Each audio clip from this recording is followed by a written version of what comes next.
지금 현재 기온이 영하 6도, 체감온도는 영하 12도랍니다. 입춘이 다 되었는데도 이렇게 봄바람은 안 불어오고 추위가 계속되니까 얼마나 어려운지요. 아무리 추워도 봄은 옵니다. 네. 여러분, 인생에 아무리 힘들고 어려워도 새날이 올 줄로 믿습니다. 제가 일부 예배 드리고 원고를 정리 안 해가지고 지금 죄송해요. 링컨이 대통령이 되자 참모들로부터 강요를 추천받았습니다. 참모가 물었습니다. 각하, 제가 추천한 그 사람을 왜 안 뽑았습니까? 나는 그 사람의 얼굴이 마음에 들지 않네. 각하는 얼굴을 보고 사람을 평가합니까? 그때 링컨이 이런 유명한 말을 했답니다. 나이 40이 넘은 사람은 자기 얼굴에 책임을 져야 하네. 언젠가 제가 기도원에 가서 쉬면서 성경 읽고 기도를 했습니다. 제가 설교하는 것도 아니고 순서가 있는 것도 아니라 그냥 귀찮아가지고 저도 이렇게 수염이 많이 나요. 수염도 안 깎고 며칠을 보내니까 이 수염이 더부룩하게 났습니다. 한 목사님이 있다가 저를 보고 목사님 멋있네요. 링컨 같아요. 감사합니다. 그 집에 내려왔더니 제 아내가 제 모습을 보고 깔깔대고 막 웃는 거예요. 왜 웃어? 왜 웃는 거예요? 내 모습이 링컨 같아? 그러니까 더 웃는 거예요. 아니 왜 웃냐니까 꼭 원숭이 같아. 제가 그때 깨달았습니다. 목사님 눈하고 사모님 눈하고 많이 다르구나. 여러분, 보는 눈이 복되기를 축복합니다. 듣는 귀가 있어야 은혜와 진리가 충만할 줄로 믿습니다. 제 책상 위에 오랫동안 이 책이 있었어요. 박래창 장로의 행복한 인생 이야기.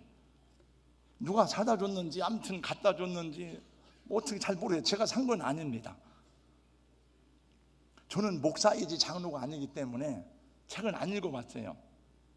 그리고 장로님이 여러 분이다 보니까 누구한테 주기도 그래가지고 그냥 있다가 제가 지난주에 한번 그래도 책을 읽기 시작했습니다. 이분은 자기 인생을 3가지로 정리했습니다. 첫째, 장로 인생. 두 번째, 사장 인생. 세 번째, 봉사 인생. 서울 소망교회 일대 장로로서 42살에 장로가 됐더라고요. 그래서 교회를 세우는데 평생을 헌신했다. 두 번째, 기업인으로서 맨손으로 출발을 해서 세계를 무대로 활동하면서 한국 경제 성장의 한 부분을 감당했다. 그 사장 인생. 마지막으로 오직 사랑과 섬김, 봉사와 수고로 자기 몸을 들여서 봉사하고 봉사했다. 그래서 봉사 인생 3가지로 정리했더라고요. 우리 교회의 교역자들과 장로님들, 권사님들, 집사님들은 다 하나님 나라와 그 일을 위해서 기도하며 주님의 몸된 교회를 섬기는 주님의 종들입니다. 여러분, 주의 종 이렇게 말할 때에 목사만 주의 종이 아니에요. 보편적으로 모든 봉사하고 섬기는 교사와 또 직분자들은 넓은 의미로 주의 종인 것입니다. 그리고 우리 모두는 다 이 세상에 보냄을 받은 예수님의 제자인 것입니다.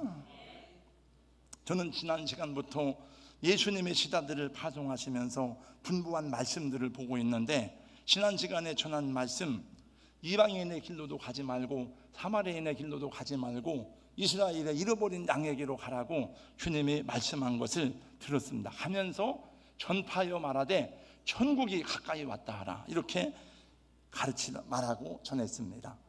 그 다음 8절 말씀에 보니까 너희가 병든 자를 고치며 죽은 자를 살리며 나병한 자를 깨끗하게 하며 귀신을 쫓아내되 너희가 거저 받았으니 거저 주어라.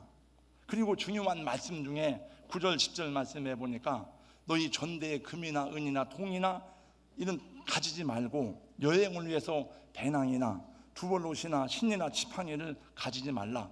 그러면서 하신 말씀이 일꾼이 자기의 먹을 것 받는 것이 마땅하니라 이렇게 말씀했어요. 지난주에 이어서 말씀을 전합니다.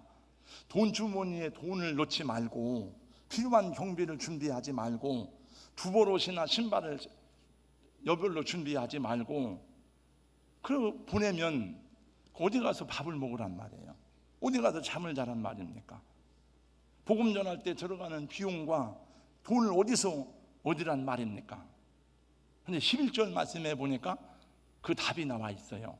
11절 말씀해 보니까 어떤 성이나 마을에 들어가든지 그 중에 합당한 자를 찾아내요 너희가 떠나기까지 거기서 머물라. 그러니까 누군가가 하나님의 종들을 위해서 복음 전하는 선교사들을 위해서 선지유에 예비된 사람들이 있다 하는 것입니다. 예수님과 제자들은 돈을 버는 사람이 없었어요. 옛날에는 다 돈을 벌고 했었는데 지금은 월급 받는 사람도 없고 돈 버는 사람도 없는데도 불구하고 예수님의 목회 사역에도 보니까 재정 출납을 담당하는 회계가 있었습니다. 그것은 예수님의 일행에도 돈이 있었다고 하는 것을 보여주는 것이잖아요. 누가 그들을 후원했는지 누가복음 8장 3절에 보니까 나와 있어요. 요한나와 수산나와 귀부인들이 그들을 도왔다는 거예요. 이제 여러분, 바울 사도가 복음 전하러 다닐 때에 어디서 먹어야 되고 어디서 잠을 자야 되는지 다 계산하고 다닌 게 아닙니다. 돈을 많이 갖고 간 게 아닙니다. 바울 사도는 다 빈손으로 다녔지만은 하나님이 다 예비하신 것을 알 수가 있어요. 우리가 여행을 하게 되면은 미리 일정표가 다 나옵니다.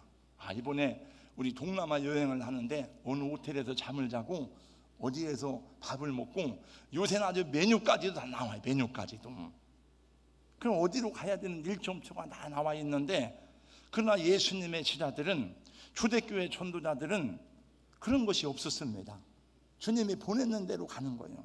성령의 인도하심을 따라서 오늘은 이곳, 내일은 저곳 순회하며 전도하는 사람들이었습니다. 옛날에 우리가 그런 노래를 많이 불렀습니다.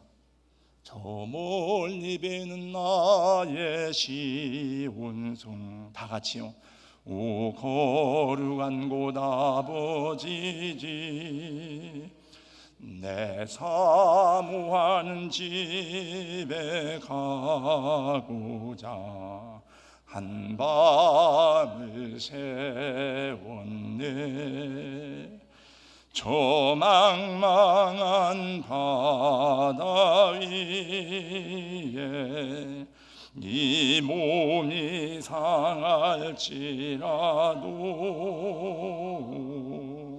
오늘은 내일은 저곳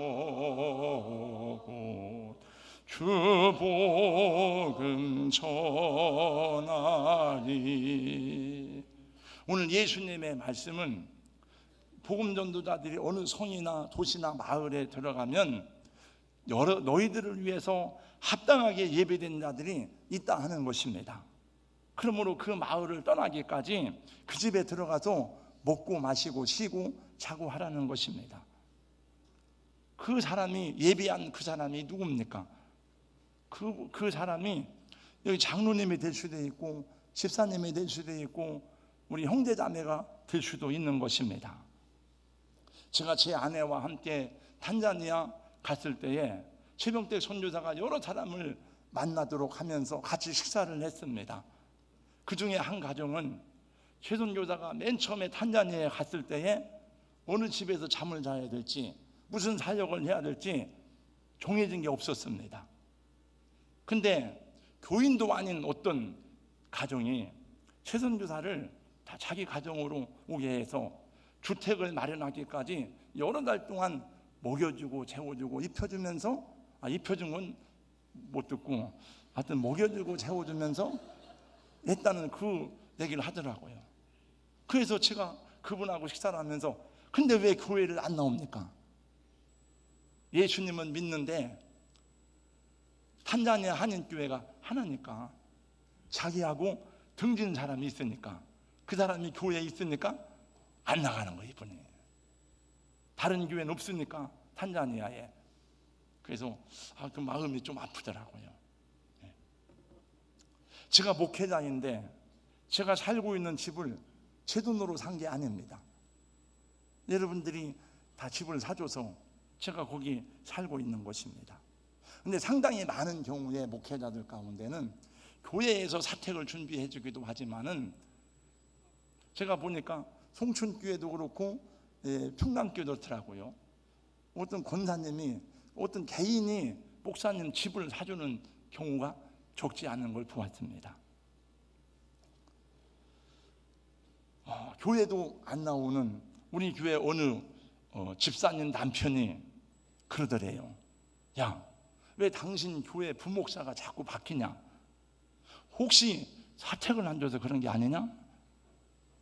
자기가 사택을 사주겠다고. 그 작년 후반에 들은 얘기인데 여러분 기도해 보세요. 또 그분이 사택을 사주면 감사한 일이죠. 그런 일이 생기도록 여러분 기도할 수 있기를 권면합니다. 요한 3서에 보니까 두 사람이 나오는데 데메드리오라는 사람이 나옵니다. 이 사람은 하나님을 사랑하고 진리를 사모하는 사람이었습니다. 이 사람들은 교인들에게 칭찬과 인정을 받는 사람이었습니다. 그 전도자들이 오면은 자기 집으로 데려와서 먹여주고 입혀주고 대접을 했습니다. 근데 디오드레베라고 하는 사람이 있는데 같은 교회 교인인데 이 사람들은 전도자들을 안 맞이했습니다. 그리고 전도자들이 들어올 때에 선교사들이 들어오면 그 사람을 영접하고 받아주는 사람을 오히려 책망하고 그 사람을 내쫓았습니다. 성경에 보니까 이 사람은 으뜸되기를 좋아하고 자기 이름을 드러내기를 좋아하는 사람이었습니다. 그러다가 보니까 자꾸 사람들과 부닥치고 싸우고 분열을 일삼았다고 기록하고 있습니다. 그러면서 뭐라고 말하는가 하면 사도 요한이 말합니다. 그런 사람은 하나님께 속한 사람이 아니요 악한 자에게 속한 사람으로 하나님을 비옵지 못할 것이라고 경고하는 것을 보게 됩니다. 우리 사랑하는 성도 여러분, 누구에게 영접을 받든지 누구를 영접하든지 감사와 기쁨으로 수용할 줄 아는 그런 하나님의 사람이 될 수 있기를 예수님의 이름으로 권면하고 축복합니다. 지난 2000년 동안 선교사들을 환영하고 사역자들을 환대하는 가정들이 없었다면 어떻게 여기까지 복음이 전해질 수가 있었겠습니까? 아마 제가 전하는 말씀을 우리 여기 신동식 선교사님은 잘 이해할 거예요. 아마 이 선교사님은 선교 현장에서 막 하다가 보니까 지금 선교사님이 살고 있는 집도요 거의 그냥 준 거나 마찬가지예요. 누가 그냥 여기 와서 사세요. 그리고 세만 그냥 10만 원 15만 원 그런 거 세 내려면 보증금도 없이 많이 내야 되잖아요. 그러니까 우리가 부담이 적죠. 하나님의 사람들이 이렇게 있구나. 집을 사놓고 누구든지 와서 집 없으면 와서 여기 살아라.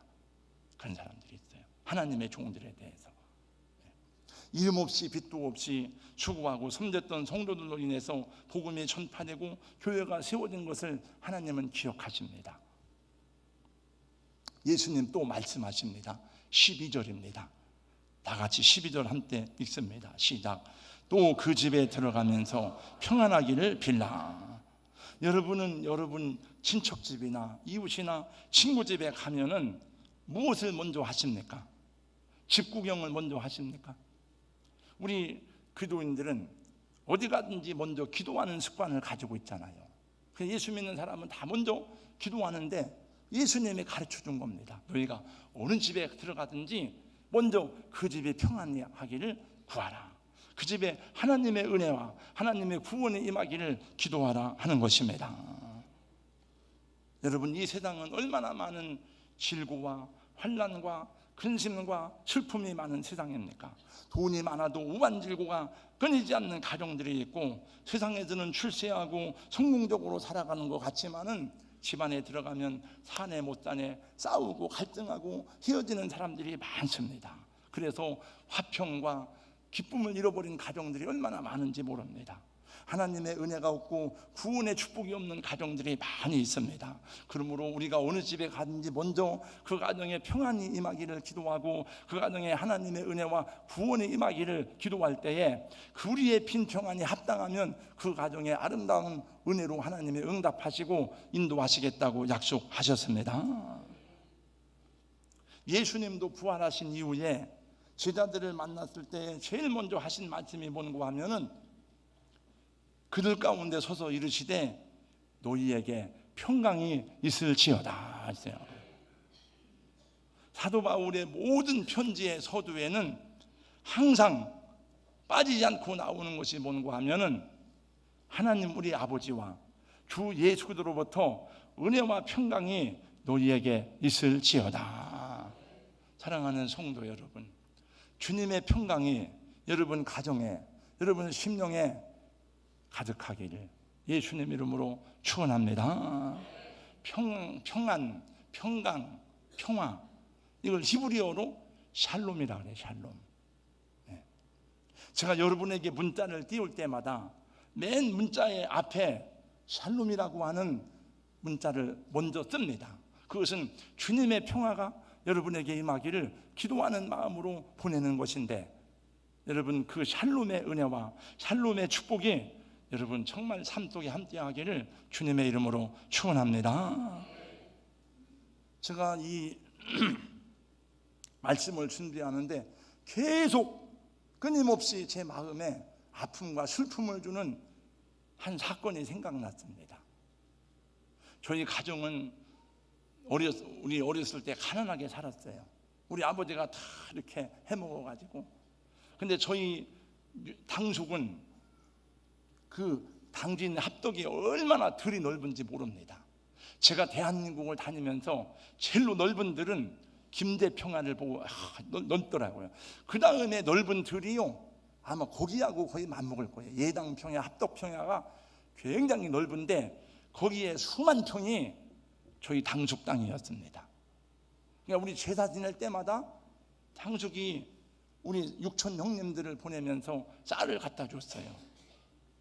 우리 큰 당숙에는 아들에다가 딸이 하나 있어요. 숙자라고 있었습니다. 근데 재산이 많으니까 다 갈라졌어요, 형제들이.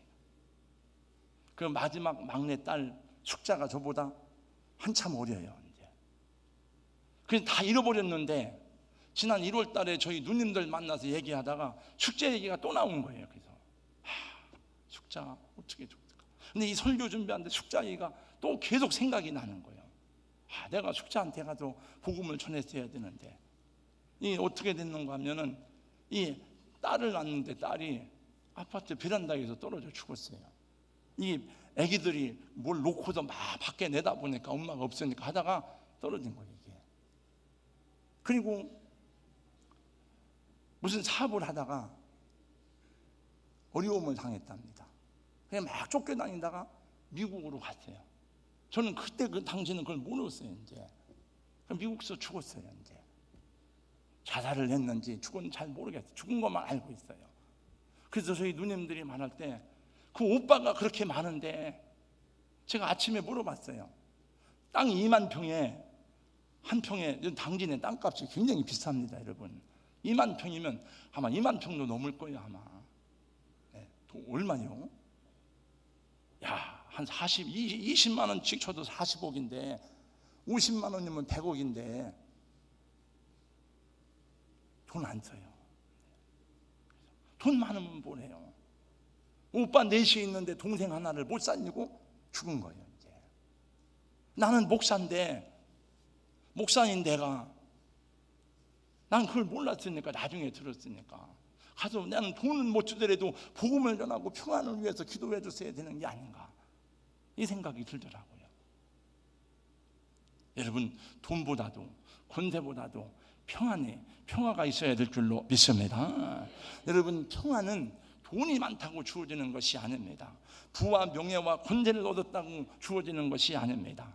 오늘날 세계 문명이 발달하고 과학이 고도로 과학하던 세계에 살고 있는데 사람들은 왜 이렇게 더 힘들어하고 더 어려워하고, 왜 사람들은 더 많이 자살하고 그 다음에 갈등과 싸움 속에서 안녕과 평화를 잃어버리고 살아가고 있습니까? 왜 우리 사회는 이렇게 평안하지 못하고 서로 싸우고 미워하며 가정이 해체되고 육체의 정욕이 지배하는 세상이 되고 있습니까? 요즘에 막 듣다가 보면 맨 학교 선생님들도 검사들도 그런 게 많아. 이게 막 그 성추행, 성폭력 이런 말을 너무나 많이 듣고 있습니다. 왜 청년들은 스스로 목숨을 끊고 왜 그런 방황하고 이렇게 힘들어하고 있습니까?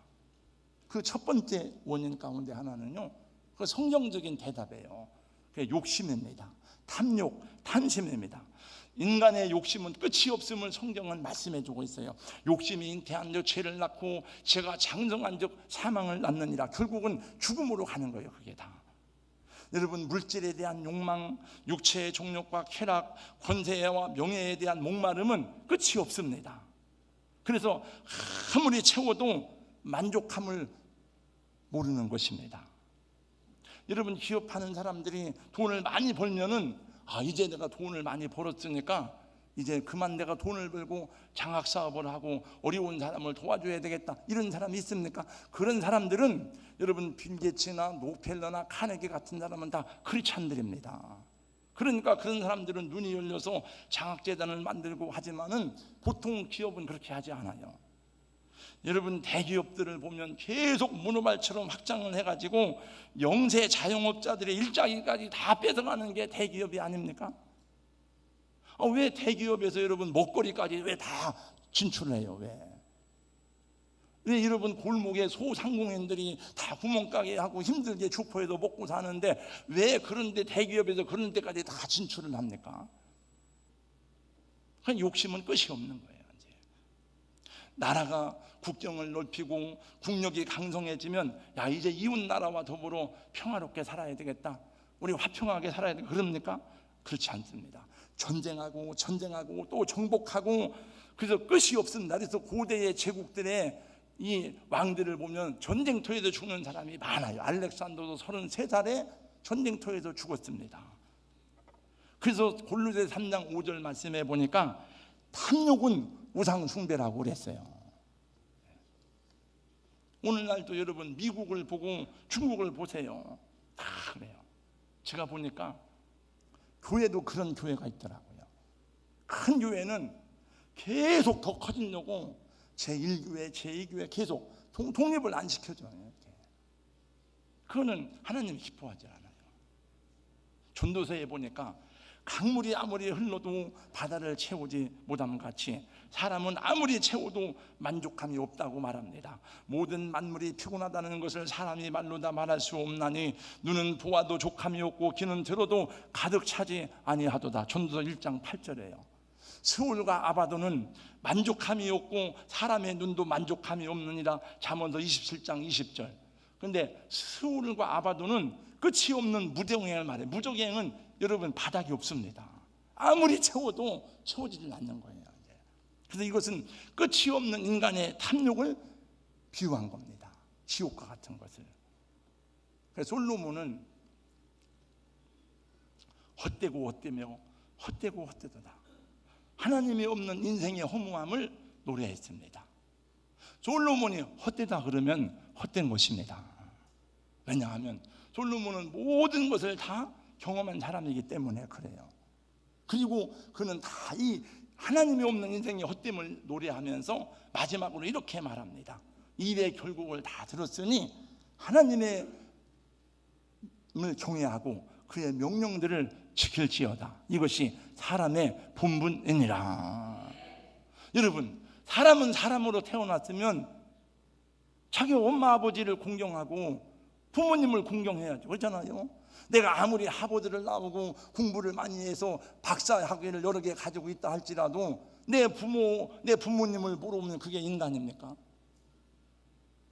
하나님이 우리를 지으셨는데 하나님을 모르는 그 인간이 여러분 올바른 인간입니까? 그건 말도 안 되잖아요. 참 평안은 어디서 오느냐?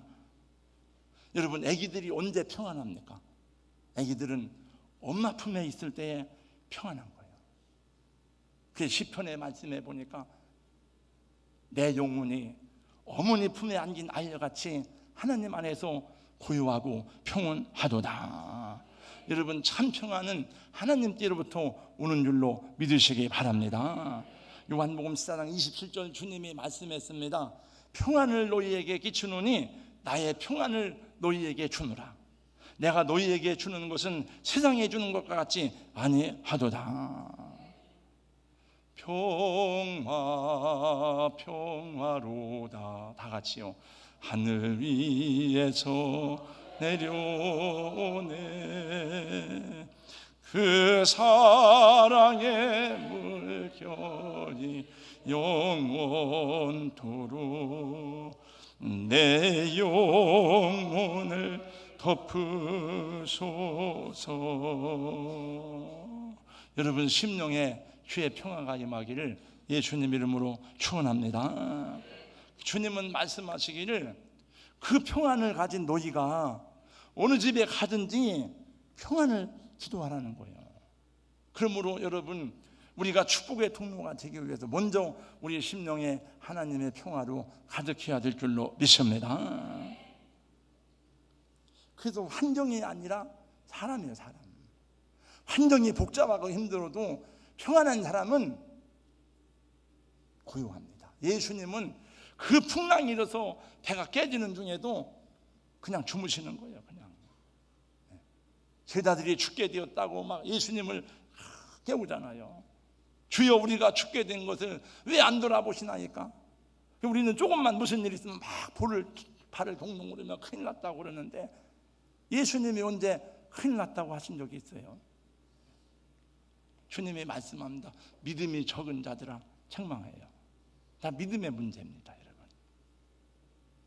그 우리 믿음이 있고 믿음 안에 있으면 평안하고 해요. 그 얼굴을 볼 때에, 그 말을 들을 때에, 그 섬기는 모습을 볼 때에 여러분 속에서 평화를 느끼고 평안을 경험하는 은혜가 있기를 주님의 이름으로 축원합니다. 애들이 걱정 근심하다가도 엄마 얼굴만 보니까 걱정이 싹 사라지는 거예요. 막 걱정하고 근심하다가도 집에 와서 아버지 얼굴만 보니까, 아버지 얼굴을 보니까 마음이 평안한 거예요. 저는 살아가면서 그런 사람을 많이 봅니다. 어느 목사님을 만나면은 마음이 막 평안해져. 이렇게 우리 장로님들을 보면은 마음이 또 평안해지는 거예요. 그 평화가 전달되는 것 같아요. 성경에도 그런 사람이 많이 나와요. 그 중에 대표적인 사람이 요셉입니다. 요셉이 보디발의 집에 가니까 보디발의 집이 다 평안한 거예요. 요셉이 감옥에 가니까 감옥 안이 평안한 거예요. 요셉이 그 나라에 있으니까 7년 대환난을 만난 그 나라가 굶어 죽어야 되는데 요셉 때문에 살아났어요. 그 왼수 같은 막 나쁜, 왼수보다도 나쁜 형제들이 요셉을 팔아먹고 아버지 속이고 막 그 나쁜 형제들인데, 요셉 때문에 다 하나가 되고, 요셉 때문에 아버지가 회복되고, 요셉 때문에 평화가 임하였습니다. 여러분, 가정에 믿지 않는 남편이나 아내가 있죠. 복음으로 아직 하나가 되지 못해서 갈등하는 가정도 있습니다. 그래도 그 가정을 떠나지 말아야 되는 이유는 하나님의 뜻을 구하면서 하나님의 회복을 기다리면서 인내하고 기도해야 되는 것이 그리스도인들의 책임인 줄로 믿습니다. 믿음이 없는 배우자를 선택한 것은 여러분 아니요, 저한테 원망하지 마세요. 내가 그 사람하고 결혼하라고 한 게 아니니까. 하나님 왜 이렇게 막 남편이 강팍하고 믿음도 없고 막 그러는지, 내가 그 사람을 소개해 준 게 아니야. 여러분이 결정하고 여러분이 좋아서 한 결혼이기 때문에 끝까지 그 선택에 대해서 책임을 지고 기도해야 될 줄로 믿습니다. 예수 안 믿는 사람들이 볼 때는 막 핍박합니다.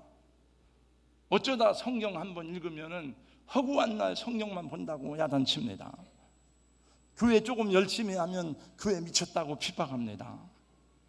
그것은 여러분 나를 미워서 그런 게 아니에요. 예수님 말씀해 보니까 요한복음 15장 18절에 말씀합니다. 세상이 너희를 미워하면 너희보다 먼저 나를 미워한 줄을 알라. 그 다음 절에 보니까 이렇게 말씀합니다. 너희가 세상에 속하였으면 세상이 자기의 것을 사랑할 것이나 너희는 세상에 속한 자가 아니요 도리어 내가 너희를 세상에서 택하였기 때문에 세상이 너희를 미워하느니라.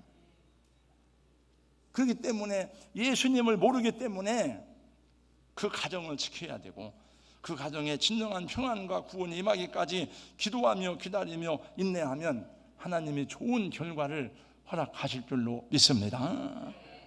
내가 막 이를 악물고 참고 인내하고 고생해서 얻은 인간 승리가 아니라 하나님의 은혜로 주어지는 회복과 평화가 우리 인생 속에 경험되는 은혜가 있을 줄로 믿습니다. 우리 교회 안에도 예수 안 믿는 남편들 때문에 고생하다가 예수 믿은 사람 많잖아요. 이렇게. 우리 거기다가 또 예수만 믿은 게 아니고 장로님까지 돼가지고 얼마나 감사해요. 그러니까. 여러분 포기하지 말고 인내하고 우리가 선을 행하되 낙심하지 말지니 포기하지 아니하면 때가 이름에 거두리라. 22절에도 그렇게 말씀합니다. 예수님 때문에 고난받고 핍박이 있을지라도 끝까지 견디는 자는 구원을 받으리라. 여기 22절 말씀 보세요. 다 읽어보겠습니다. 읽어보고 마칩니다. 22절 다 같이 시작. 또 너희가 내 이름으로 말미암아 모든 사람에게 미움을 받을 것이나 끝까지 견디는 자는 구원을 얻으리라. 여러분 어두움이 빛을 이길 수가 없습니다. 그 믿음 때문에 예수님 때문에 핍박이 있어도 고난이 있어도 끝까지 포기하지 말고 기도하며 인내하여 하나님의 평강에 그 후의 구원이 여러분 가정 속에 이루어지는 은혜가 있기를 예수님의 이름으로 축원합니다. 하나님, 우리 자신의 환경을 돌아보면 힘들고 불안하고 근심되고 걱정되는 것이 많이 있습니다. 그러나 우리 어린아이가 엄마 품에 안긴 것처럼 모든 것을 주님께 맡기고 의지하고 의탁할 수 있는 믿음으로 저희들을 견고하게 세워 주시옵소서.